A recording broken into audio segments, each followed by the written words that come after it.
everybody, it's Patricia and welcome back to my channel.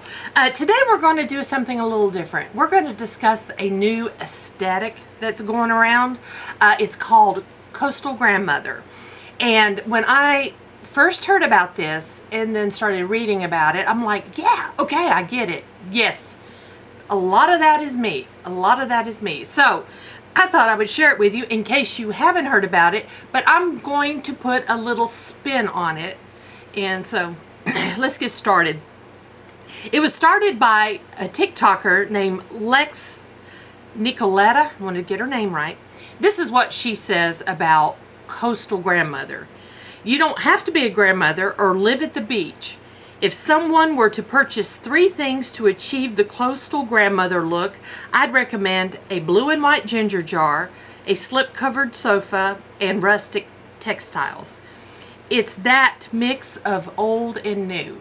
So I'm like, okay, yeah, I get this. I get this. So I was doing some research, and Southern Living magazine says it's leisurely walks in a sun-blocking hat, fresh flowers on the kitchen counter, chicken bacon in the oven, and going to bed early. That's what Southern Living says about Coastal Grandmother. Now, it's really more than, it's more of a lifestyle than a trend. You've got to think about actress Diane Keaton, her style. And if you saw the movie Something's Gotta Give, that's definitely all Coastal Grandmother vibes. Any Nancy Meyers movie basically will give you that vibe. She did the movie The Holiday, one of my absolute favorite Christmas movies. I love the cottage in that movie. And so, yeah, it's not at the coast, it's in England, but you still get that feel. You get that feel.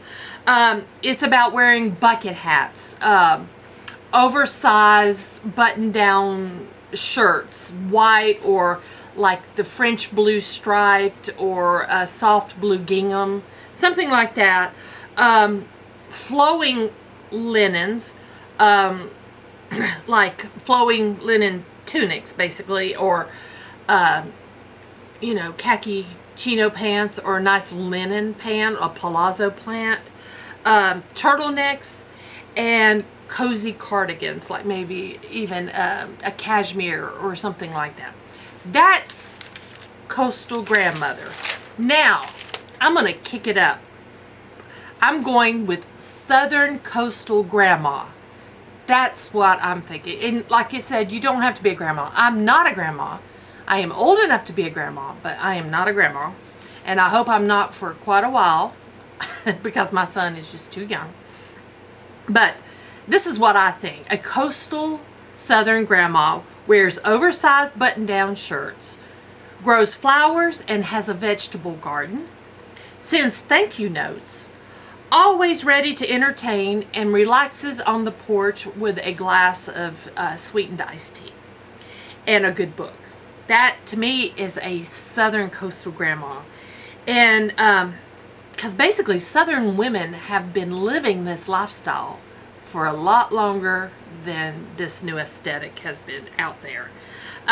Some things I think of when I think of my Southern coastal grandma is a bowl of lemons on your kitchen island, magnolia blossoms like in a front door wreath or in some sort of flower arrangement in your home, vintage wicker furniture on your front porch, preferably an heirloom handed down from your grandma, which I do not have that. I would love some wicker furniture. I would love a big front porch. That would be perfect. Any kind of family heirlooms, china, whatever you have inherited, your grandma's pearls, whatever. Family heirlooms are a big thing for a Southern coastal grandma. And going antique shopping to find those things that you weren't handed down but could have been somebody else's grandma's, and you just want to continue that into your home. My favorite Southern coastal grandma author was Dorothea Benton Frank. I love her books. My sister Teresa loves her books, and my mother-in-law loves her books.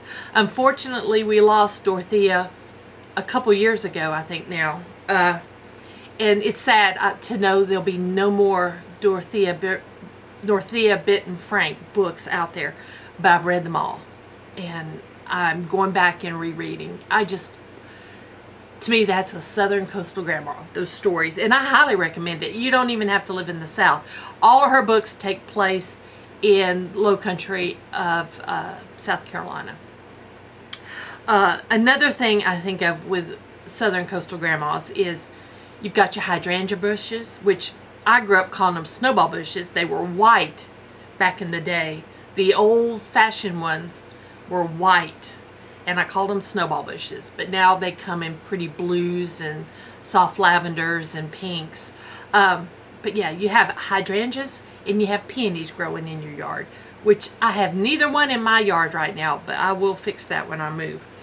Like I said, pearls. I don't have my pearls on, but pearls are the staple of a Southern coastal grandma. For my 16th birthday, my dad gave me my first set of pearls. It's a big deal here in the South, your pearls. And so definitely when I think of that, I think of a Southern coastal grandma. Having French touches in your house, per se. A lot of Southern coastal grandmas can speak French. I cannot. I do want to learn. I've said that for years. I've never done anything about it. I will do something about it in the future, but even have touches of French, or if you know a few phrases in French. But yeah, that is just takes you to another level. And then my ideal of a true Southern coastal grandma is Reese Witherspoon. That's it. Reese is a true Southern coastal grandma. She has a store called Draper James. You can order online, or she does have some stores throughout the South. And I have several Draper James dresses. I just love Reese Witherspoon's style. So I know with coastal grandmother, it's Diane Keaton. But for Southern coastal grandma, it's Reese Witherspoon. So that's just my take on the coastal grandmother.